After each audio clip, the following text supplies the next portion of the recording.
Vamos aplicar agora o pré-processamento aos dados e também a conversão de data em linguagem Python. Eu já vou aplicar o pré-processamento antes da análise exploratória, porque eu já sei o que é para fazer, porque são regras específicas quando trabalhamos com séries temporais. Veja como não adianta decorar, não é? Normalmente nós carregamos os dados e na sequência fazemos o quê? A análise exploratória. E para que fazemos? Para verificar como os dados estão organizados, detectar eventuais problemas, a partir daí, então, escolher as técnicas de limpeza, transformação e assim por diante. Só que, ao trabalhar com séries temporais, nós já temos algumas regras que podem ser resolvidas antes mesmo de explorar os dados. De fato, devem ser resolvidas antes mesmo de explorar os dados. Então, já vou aplicar agora o pré-processamento. Não adianta ficar decorando receita de bolo, não é? Tem que saber trabalhar com os dados em diferentes projetos, diferentes situações, exatamente o que praticamos aqui nos cursos da DSA. Então vamos lá.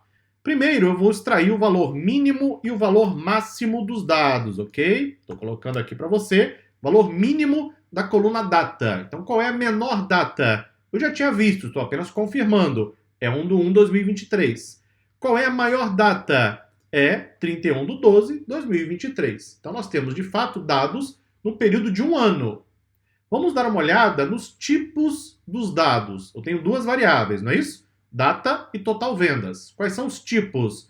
Vamos executar a função info, o método info. Veja que eu tenho total vendas como float 64 e eu tenho data como object, que é o tipo string em Python. Bom, total vendas como float faz todo sentido, não é? Float é número decimal. Então, perfeito, nenhum problema. Para data, veja que eu tenho número e tracinho. Quando isso acontece, normalmente o pandas, que eu usei para carregar os dados, coloca como tipo string. Na grande maioria das vezes, ok? Então não há nada de errado aqui. Ele olha para a coluna, opa, tem número e alguma outra coisa. Então não é só número. Ele não reconhece data de maneira automática normalmente.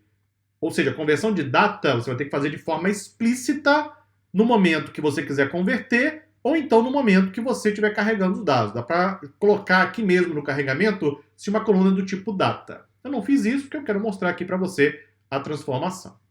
Então vamos lá. Eu não posso ter, ou pelo menos não é o ideal, a data como tipo object. Por quê?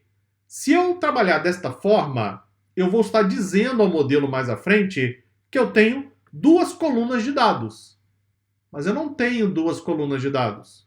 Eu só tenho uma, que é total vendas. Total vendas é a série temporal. É um evento, um fenômeno que acontece ao longo do tempo. A coluna de data, como o nome sugere, é apenas a data em que o evento ocorre. Nesse caso, total vendas, não é? Venda de produto, serviço, etc. Ou seja, o Pandas, ele não sabe disso. Ele não é a parte inteligente do processo. A parte inteligente é você. É sua obrigação saber disso. Se você tratar data e total vendas da forma como o Pandas carregou, é como se você estivesse trabalhando com duas variáveis. Só que não são duas variáveis. É apenas uma, que é total vendas, que é a série temporal.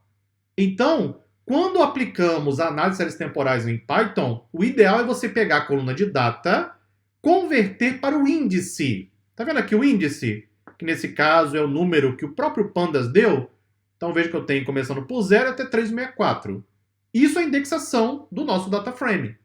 O que eu vou fazer? Eu vou colocar a coluna de data como o índice do data frame e vou criar uma série temporal. Eu sei que no primeiro momento isso pode parecer estranho, mas espera aí, é a data. Importa tanto assim aonde eu vou colocar a data? Sim, importa totalmente. Faz toda a diferença.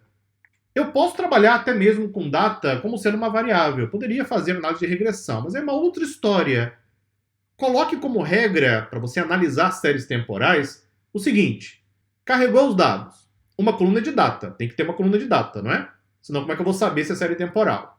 Essa coluna de data tem que ser tratada como um índice da série, não como coluna individual. Pronto, simples assim, uma regra básica. Vamos então fazer isso. Primeiro, eu vou converter a coluna de data para o tipo datetime, para dizer ao interpretador da linguagem Python: querido Python, por gentileza, trate esta coluna com o tipo adequado, que é datetime, e não como tipo string. Eu então chamo PD, que é o pandas, converto para datetime a coluna data e gravo na própria coluna, no próprio data frame. Executa. Veja que em termos de dados, nada mudou, não é? Veja que é igualzinho que eu tenho aqui em cima. Mas se você observar aqui agora, olha o pulo do gato, hein? Olha aqui o info. Pronto, agora faz toda a diferença. Ou seja, eu coloquei a coluna de data com o tipo adequado, que é o datetime.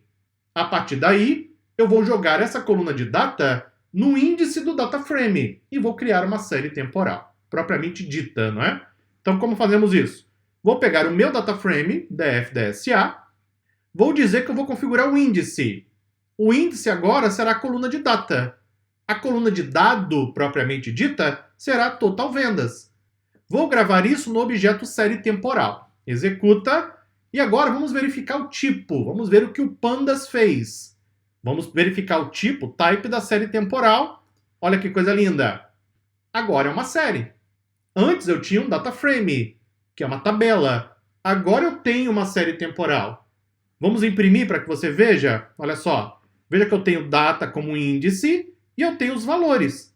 Veja que esses 3 pontinhos que aparecem aqui indicam que tem coisa no meio do caminho, não é? Uma espécie de abreviação que o pandas faz. Então ele começa aqui com a parte inicial da série, aqui é a parte final da série. Veja que eu tenho como comprimento 365. Data agora não é mais uma coluna, é o índice da série, indicando que total vendas é a série temporal com a qual eu vou trabalhar. Para finalizar, eu tenho que fazer ainda mais um pré-processamento. Eu tenho que dizer explicitamente qual é a frequência da série. Qual é a frequência? 1 do 1, 2 do 1, 3 do 1, 4 do 1. O que parece isso aqui? Uma frequência diária, não é? Então, os dados históricos, eles têm o total de vendas por dia durante o ano de 2023. Ótimo, excelente. Então, eu vou converter a série temporal para a SFREC como frequência D, que é diário. Pode ser uma série mensal, pode ser anual, pode ser por hora, por minuto, por segundo. Depende, claro, do fenômeno, não é, que estamos analisando. Executa e pronto. A série temporal agora, observe aqui embaixo, tem a frequência diária. São valores de vendas que ocorrem por dia ao longo de 2023. Isso que eu acabei de fazer é um detalhe, mas você sabe, não é? Detalhe faz toda a diferença. Aqui em cima eu tenho uma tabela de dados, que é o que está no dataset original. Mas para trabalhar com uma série de técnicas, inclusive em Python, eu tenho que colocar a data como o índice da minha série. Porque a data aqui não é exatamente uma variável. Ela é um índice. Ela que indica a ocorrência do fenômeno. Então eu converto isso para o índice da minha série, e aí a série temporal será, nesse caso, total vendas. Isso aqui é uma série univariada. Mas eu poderia ter uma série multivariada, não é? Ou seja, com várias colunas de dados. Poderia ter, por exemplo, total de vendas, unidades vendidas, total de custo, cada qual seria uma coluna. Aí é ainda mais complexo, não é? Para você analisar séries multivariadas, mas que os alunos estudam comigo lá no curso de análise de séries temporais da formação Engenheiro de IA. No próximo vídeo agora, vamos então fazer uma análise exploratória dos dados. Me acompanhe na próxima aula. Até lá!